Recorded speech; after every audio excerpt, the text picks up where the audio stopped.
Hello friends, स्वागत है आपके अपने यूट्यूब चैनल गायत्री ऑफिशियल में। आपका एसएससी कांस्टेबल जीडी 2022 में कुछ कैंडिडेट्स वो भी हैं जो 13 जुलाई 2023 को ही बीएसएफ ट्रेड्समैन 2021-22 की भर्ती से सेलेक्ट होकर बीएसएफ में ट्रेडमैन ज्वाइन कर लिया। अब बीएसएफ में ट्रेडमैन ज्वाइन कर लिया और अभी एसएससी जीडी में भी वो सेलेक्ट हो गए।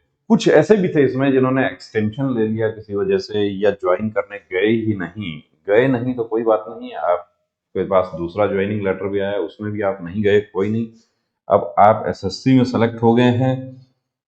देखिए, यहां हम बात कर रहे हैं उन कैंडिडेट्स के लिए जो बीएसएफ ट्रेड्समैन ज्वाइन कर लिए थे। अब ज्वाइन कर लिए थे, यदि आपको बीएसएफ ही मिला है तो आपका जो सर्विस है वो 13 जुलाई 2023 से काउंट हो जाएगा। आपको रिजाइन करने की जरूरत नहीं है। आपको एक एप्लीकेशन बैक डेट में आपके यूनिट के जो क्लरिकल्स, जो मिनिस्ट्रियल स्टाफ होता है, सॉरी, एक एप्लीकेशन आपको बैक डेट में, जिनको जानकारी था उन्होंने उस समय ही एप्लीकेशन दे दिया था कि सीपीओ एसआई में भी अभी कुछ कैंडिडेट ज्वाइन कर रहे हैं और वो सीजीएल की तैयारी कर रहे हैं।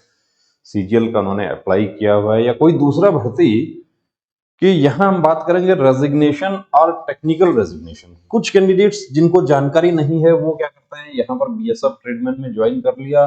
अब बीएसएफ में ही जीडी में हो गया तो थोड़ी सी दुविधा है कि मैं क्या करूं, जीडी में जाऊं या ना, उसके बारे में बात करेंगे। एसएसएफ में हो गया, बिल्कुल चले जाइए। एनसीबी में हो गया, बिल्कुल चले जाइए। सीआईएसएफ में हो गया तो भी बिल्कुल चले जाइए। नॉर्थ ईस्ट से आप बिलोंग करते हैं, असम राइफल में हो गया तो भी चले जाइए। और आपको ट्रेड का नहीं करना, आपको जीडी का ही करना है तो भी आप चले जाइए। डिसाइड आपको करना। अब कुछ ट्रेड देखिए ऐसे होते हैं कि जिनमें जीडी से भी सबकी सहूलियत होती है, जीडी से ज्यादा भी सहूलियत होती है काम की, ड्यूटी की। तो टेक्निकल रेजिग्नेशन होता क्या? टेक्निकल रेजिग्नेशन ये होता है कि अब जब आपको ऑफर ऑफ अपॉइंटमेंट मिला बीएसएफ ट्रेड्समैन का, उसमें ये था कि 10 साल से पहले यदि आप रिजाइन करते हैं तो आपको ट्रेनिंग कॉस्ट या 3 मंथ सैलरी जो भी ज्यादा हो, तो 3 महीने तक तो ये सैलरी ही ज्यादा होती है। अभी तो बीएसएफ ट्रेड्समैन कैंडिडेट का अब सैलरी आया है, उनका जो एनपीएस अकाउंट है वो भी खुल गया है।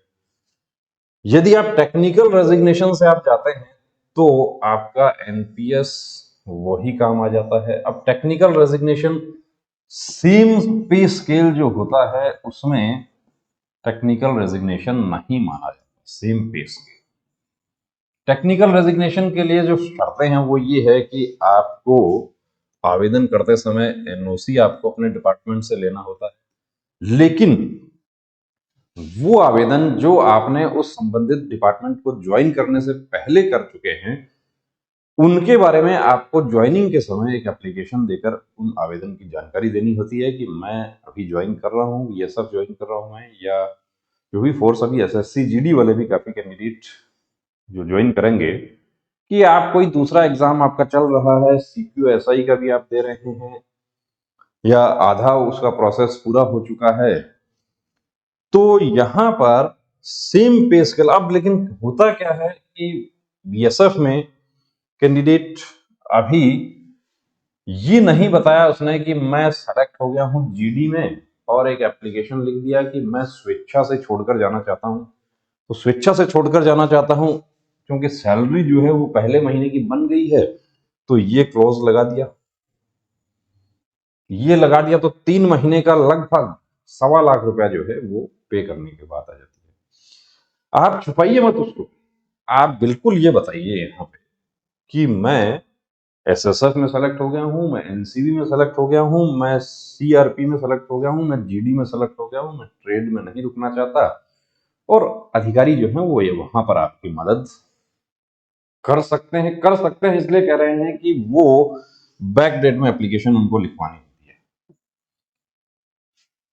कि जिस दिन आप 13 जुलाई को ज्वाइन किए थे, उसके बाद 14 को 15 को जैसे ही आप अपना यूनिट में पहुंचे, तो वहां यूनिट में जब पहुंचे वहां वो एप्लीकेशन आपका जब डॉजियर चेक हुआ है, उस समय आपका वो एप्लीकेशन लग जाता है तो इससे आप इसमें शिफ्ट हो जाते हैं, कोई प्रॉब्लम नहीं होती। जो एनपीएस है वो भी वही काउंट हो जाता है। सर्विस भी आपकी 13 जुलाई से काउंट हो जाती है। कुछ कैंडिडेट्स ग्रुप डी में ज्वाइन किए हुए हैं, रेलवे की तरफ से उनको यह कह दिया गया कि किसी प्रकार का कोई एनओसी नहीं है, आप डायरेक्ट रिजाइन करके जा सकते हैं। हो सकता है किसी को टेक्निकल रिजाइन के लिए भी कह दिया हो। तो आप बीएसएफ में ट्रेड्समैन ज्वाइन किए हैं और बीएसएफ में ही आप जीडी में जा रहे हैं, तो मैं आपको देखिए यहां पर एक बात और बता दूं कि यदि आप कॉबलर ट्रेड में हैं, आप वेटर ट्रेड है, मैस वेटर, आप माली, वॉशरमैन, बार्बर और कुछ हद तक एसके भी, तो आप ये ट्रेड जो है इनमें आप बने रहें। आप जीडी में आप 3 साल की जब आपकी सर्विस हो जाती है, 3 इयर्स आपका कंप्लीट हो जाता है, आपको सिर्फ फिजिकल टेस्ट के आधार पर आप जीडी में जा सकते हैं यदि इसमें मन ना लगे तो। और जीडी से यदि कंपेयर करेंगे तो यहां पर सहूलियत ज्यादा लगेगी। काम तो सभी जगह करना पड़ेगा, जीडी में भी करना पड़ेगा, यहाँ भी करना पड़ेगा। हथियार के साथ ड्यूटी करने का शौक है तो वो यहाँ भी पूरा हो जाता है। बहुत सारे ऐसे कैंडिडेट हैं जो भर्ती होते हैं ट्रेड में लेकिन ड्यूटी करते हैं जीडी की। तो ये आपको तय करना है। और 2 ट्रेड हैं हमारे जिनको हार्ड माना जाता है, वो है कुक वाटर कैरियर। वो इसलिए है कि थोड़ा सा उनका ड्यूटी जो है वो ज्यादा हो जाता है, हालांकि एक अकेले आदमी को काम नहीं करना पड़ता। कुक वाटर कैरियर वाले कैंडिडेट्स ने पूछा था तो उनको हमने यही कहा कि आप बिल्कुल इसको स्विच कर दीजिए। अब आप कोर्स दूसरा मिला है तो आपको बताना होगा, आप ये जानकारी दे देते हैं अपने विभाग को कि मैं सेलेक्ट हो गया हूं। उसके बाद अधिकारियों को यह तय करना है कि वो टेक्निकली आपका रिजाइन स्वीकार कर लेते हैं या आपको ट्रेनिंग कोस्ट तो लागू नहीं होती यहाँ पे क्योंकि अभी आपकी ट्रेनिंग शुरू नहीं हुई। लेकिन जो 3 महीने का सैलरी वाला जो है वो यहाँ पर हो जाता है। और यूनिट कमांडेंट यदि चाहें तो वो बिना ये भी कैंडिडेट्स को छोड़ सकते हैं, छोड़ते रहे पहले भी, ये अधिकारियों पर डिपेंड करता है। तो बने रहिए दोस्तों चैनल के साथ। और जीडी में जाना है या ट्रेड्समैन में रहना है, ये चॉइस आपका है, आपको तय करना है, दूसरे की राय नहीं यहाँ पर देखनी।